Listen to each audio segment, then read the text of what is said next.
What's going on, guys? So today I'm going to be taking a look at a PlayStation 1 game I picked up while I was in Tokyo, and it is based off the manga and anime of Captor Sakura. Now what makes this sort of game a bit interesting to me is the things it comes with. I've watched a bit of the anime, it's okay. I'm not like a super fan or whatever. My girlfriend really likes the show, so that's sort of why I picked it up. Let's get to it. So, it doesn't come with this bag. I just put it in the bag for effect. Here's the game. It was released on January 27th, 2000 by the publisher Arika. I think that's how you pronounce it. And this is the special limited super edition that came out on the same day. We'll just do a quick pan around of the box. So, I've already shown this in a pickups video, but I'll show the inside a bit more. So on the back here, you've got all the cards and stuff, and there's Sakura. Yeah, I don't know much about the story of it, but yeah, we'll discover it together. Alrighty, so in the box, you get a lot of stuff actually, which is a bit different to how collector's editions are these days. They're a bit lackluster in terms of what you get. You usually just get a piece of DLC and that's it. So first up, we've got the game, and it comes with one of these little end card covers. I don't know why Japanese games come with these. I think North American ones do as well. In Australia, we got the really big, thick jewel cases for most games. Some of the games came in little slim cases like this as well. It's got some really bright coloured plastic. On the front, there's two characters.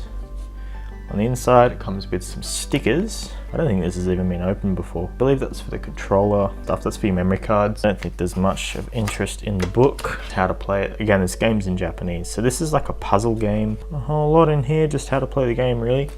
And then some screenshots. I'll try and get it working on the PlayStation in a bit. There's the inside of the jewel case, disc, brand new.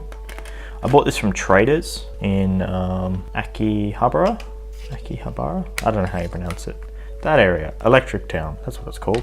Now Electric Town used to be for like a lot of like shady bootleg electronics and stuff, like car stereos and things way back in, I think it was the 80s. But now it's sort of boomed more into a sort of gaming area of Tokyo. There's still like side streets and stuff you can go down, and there's like, you can buy all sorts of just random electronics junk. Basically what you could find on AliExpress or eBay anyway, or even Amazon. All the gaming stuff is pretty cool. There's lots of arcades and things. And another cool thing that this came with, it came with a pocket station. I'll take a look at that in a sec. It also came with some nuts and bolts, a lanyard, and it also came with one of these little resin, what do you call them? Little resin doodads, one of their little charm things. It's starting to go a bit yellow, unfortunately. And this is Cloud Card Magic. I think it's because the way the translation works, I think Cloud Card is meant to be the cloud card, but there's no, that sound doesn't really exist. I think that's why it's called Cloud. The Pocket Station has never been opened, as you can see. It's still got the pull here tab, so I wonder if that's still got some charge in it. Hello, konnichiwa. Ohayou gozaimasu. And it also came with a picture in a picture frame. So that's what the nuts and bolts are for. It's for this little thingy doodad. So it's an acrylic sign. That's just got paper on it. It's just two pieces of acrylic that bolt together, and this little picture goes inside like that. Kind of cool. And then we have a replica of a script from Animatic Story Game 1, Captor Sakura, which I think was the game that came before this. And it's signed by Clamp. They're the guys that did I think they did the manga and the anime, I'm not sure. They did artwork anyway for it. And it's a sideways book. I've got it upside down, and I cannot read any of this yet. I will one day. I'll be able to read it one day. It's just a script from the other game. So let's turn on the Pocket Station. Ooh.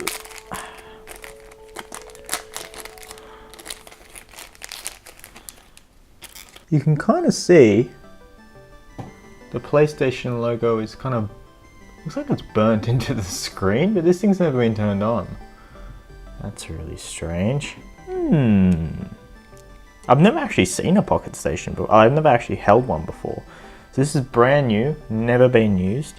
Got a little speaker on the back. This is way cooler than the Dreamcast VMU, by the way. Dreamcast VMU is kind of boring.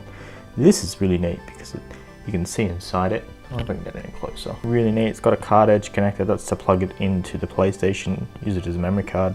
Same as VMU. The model number is SCPH4000. And it just takes a normal CR2032 battery, as you can see. And on the front, yeah, got the PlayStation logo burnt into it. How strange. Okay, so let's pull out the tab.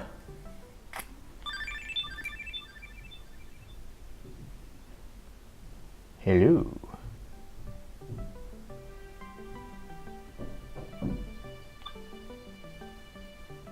Let's set the date. Alright, 1999. That'll do. Now what do I do? I've never used one of these things before. How do you get the end off it? Is that just slide?